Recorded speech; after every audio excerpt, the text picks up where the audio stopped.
Okay, so most of you by now know that Tom Wilson was assessed a 7-game suspension for quote-unquote boarding Brandon Carlo.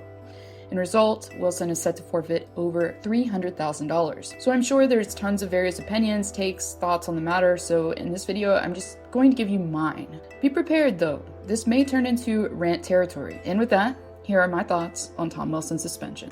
It's March 5th, and the Bruins are set to face the Capitals in Beantown. The game up to almost the end of the first is low scoring, with the B having the only goal on the board. But the highlight, or major takeaway from the game, wouldn't be anything related to offense, but rather controversy, as Tom Wilson decided to dish a high hit out on unsuspecting Brandon Carlo. The defenseman could be shown immediately losing his bearings while having to be helped off the ice and was taken to a local hospital. The refs decided for whatever reason that this was perfectly fine and gave Wilson no penalty on the play. So huge mistake obviously on the officiating here. And the refs made no attempt to, make a statement by saying that this wasn't okay. So then confusion for some may have set in later as to why following his hearing that Wilson was even dealt supplemental discipline. Totally understandable. But you not only have that major mistake, but also the fact that Wilson, who is known to anyone and everyone with working eyes as a player who's put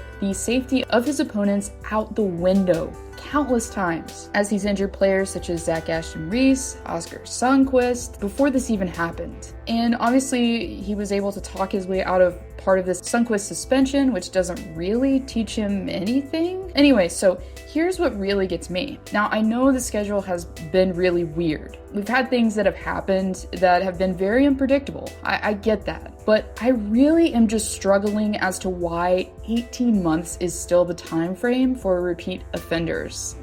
Given his track record, okay, let's be real here. This guy is not going to stop. Prior to this incident, Wilson had been suspended 4 times, dating back to 2017. So now, roughly 4 years later, after breaking Zach Aston-Reese's jaw and hitting Oscar Sundqvist so hard that his face literally looked like it went through a blender, how for the love of all things hockey was he not still a repeat offender? He is now, if he does it again, but seriously, how does this at all make logical sense?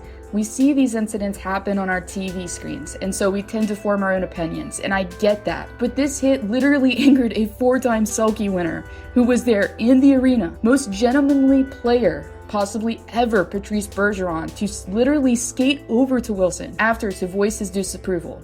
Obviously, he had to have said something that he did not want to share or us to know, because when asked by the media, he would not divulge what he uttered. What was the message you delivered to Wilson prior to the second period?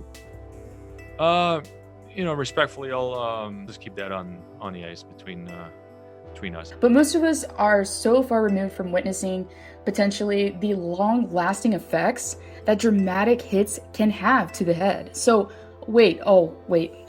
Gary Bettman says CTE doesn't exist. I forgot. Okay. Anyways, bottom line, the league needs to do a better job at protecting its players. Sure, you could say Carlos should have had his head up, but did he deserve a hit that put him in the hospital for not moving in a split second to avoid a 220-pound guy barreling towards him? In all honesty, thankfully for Carlo, he's been released from the hospital, but will possibly be out of the lineup longer than Wilson, as he's been given a week-to-week status.